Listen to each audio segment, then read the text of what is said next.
Fantasy are a genre of fiction which uses frequently supernatural phenomenons, or magic ones as main thing. In this genre, many works happens in imaginary worlds filled with magical creatures and enchanting items. The worlds will be my main focus in this video. I'll try to explain a little about each of them and place them based on how immersive it was to me when I watched it at first time. My name's is Gromong and you're on my channel. In this video, I talk about the best fantasy animes. Mainly, about the most immersive anime world. This video is filled to the brim with good animes. So stay tuned to find out. CTAs. The Kimetsu no Yaiba world is based off of Japan during the Taisho era. With a little big difference. In this Japan there are demons. Demons are a race of monstrous, immortal and malevolent beings, and one of the major antagonists of the series. Most demons possess a murderous instinct to kill and devour humans, and have lost most of their memories from their human life. Demons however do still retain their original personality, except it often turns into a twisted, dark version of what it used to be. Demons come in a variety of forms.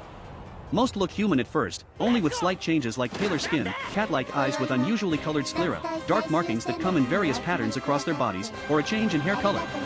The changes differ from demon to demon, as some demons can still retain their normal appearance while others gain monstrous features like multiple heads, mouths or limbs.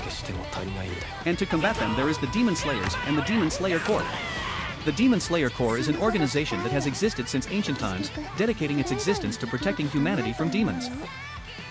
In order to become a Demon Slayer, an individual must pass the final selection, a test used as an entrance exam to join the Demon Slayer Corps.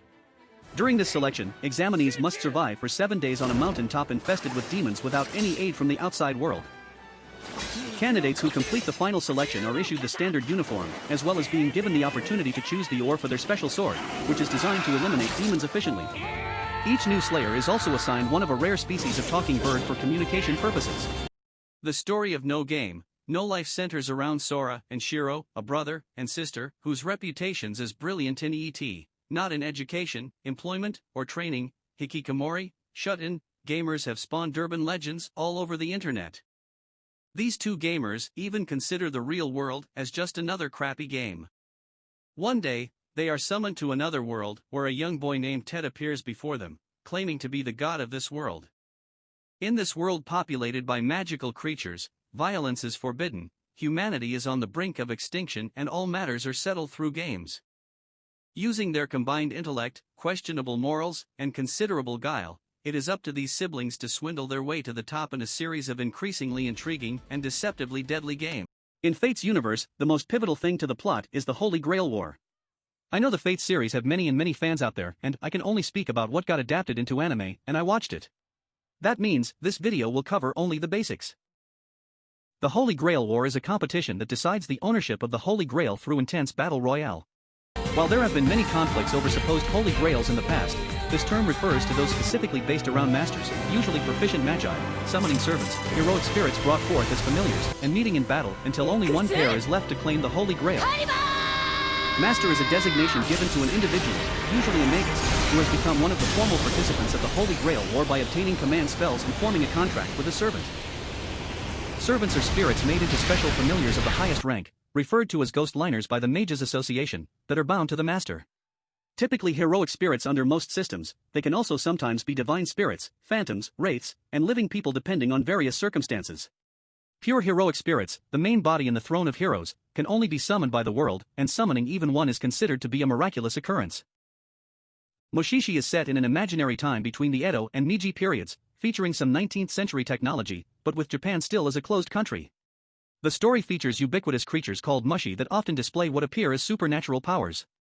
It is implied that there are many more life forms more primitive than normal living things such as animals, plants, fungi, and bacteria, and mushi is the most primitive of all. Due to their ethereal nature, most humans are incapable of perceiving mushi and are oblivious to their existence, but there are a few who possess the ability to see and interact with mushi. One such person is Ginkgo, the main character of the series voiced by Yuto Nakano in the original version and by Travis Willingham in the English dub. He employs himself as a mushi master, Mushisher, traveling from place to place to research mushi and aid people suffering from problems caused by them. Fate. In Hunter x Hunter we have the Hunters. Hunters are licensed, elite members of humanity who are capable of tracking down secret treasures, rare beasts, or even other individuals. They can also access locations that regulars cannot access. To obtain a hunter license, one must pass the rigorous annual hunter exam run by the Hunter Association, which has a success rate of less than 1 in 100,000.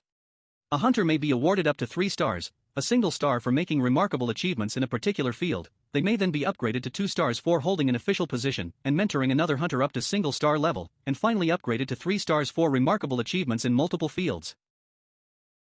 Feces hunters makes use of Nen. Nen is the ability to control one's own life energy or aura, which is constantly emitted from them whether they know it or not. There are 4 basic Nen techniques. Ten maintains the aura in the body, strengthening it for defense. Zetsu shuts the aura flow off, useful for concealing one's presence and relieving fatigue. Ren enables a user to produce more Nen, and Hatsu is a person's specific use of Nen. Nen users are classified into 6 types based on their Hatsu abilities. Enhancers strengthen and reinforce their natural physical abilities. Emitters project aura out of their bodies. Manipulators control objects or living things. Transmuters change the type or properties of their aura. Conjurers create objects out of their aura. And specialists have unique abilities that do not fall into the previous categories. A Nen user can enter into a contract whereby pledging to follow certain limitations. Their abilities are strengthened in relation to how strict they are. An example of this is Kurapika, who, in order to have an unbreakable chain that will hold members of the Phantom Troop no matter what, offered his life should he use it on anyone other than its members. In order for something to be obtained, something of equal value must be lost. Alchemy is bound by this law of equivalent exchange, something the young brothers Edward and Alphonse Elric only realize after attempting human transmutation, the one forbidden act of alchemy. They pay a terrible price for their transgression. Edward loses his left leg, Alphonse his physical body. It is only by the desperate sacrifice of Edward's right arm that he is able to affix Alphonse's soul to a suit of armor. Devastated and alone, it is the hope that they would both eventually return to their original bodies that gives Edward the inspiration to obtain metal limbs called automail and become a state alchemist, the Full Metal Alchemist. 3 years of searching later, the brothers seek the Philosopher's Stone, a mythical relic that allows an alchemist to overcome the law of equivalent exchange. Even with military allies Colonel Roy Mustang, Lieutenant Riza Hawkeye, and Lieutenant Colonel Mize Hughes on their side, the brothers find themselves caught up in a nationwide conspiracy that leads them not only. Attack on Titan is set in a world where humanity lives inside cities surrounded by enormous walls that protect them from Titans. The walls are 3 large structures located on Parody Island that guard the remnants of Eldia. They were built by the first Rice King of Eldia more than a century ago. The walls reach about 50 meters in height from base to summit and are incredibly strong in substance. Titans are the main antagonists and serve as the primary catalyst in the events of the Attack on Titan series. They are a race of giant humanoids that were thought to have first appeared 107 years ago and rapidly exterminated humanity to the point of near extinction. Humanity's defense against the Titans is a full-time, professional army trained to deal with the beasts. The military is divided into 3 forces: the Scout Regiment, which explores outside human territory to hostile areas in a bid for expansion; the Garrison, which patrols and maintains the walls, keeping Titans out and acting as the first to engage the Titans if the gate is destroyed; and the Military Police, the top-ranking soldiers who serve as the personal guards for the king and maintain order within the walls. Additionally, the Cadet Corps oversees the training and education of recruits in order to join one of the aforementioned forces. That is all, folks. Thanks for watching. Tag.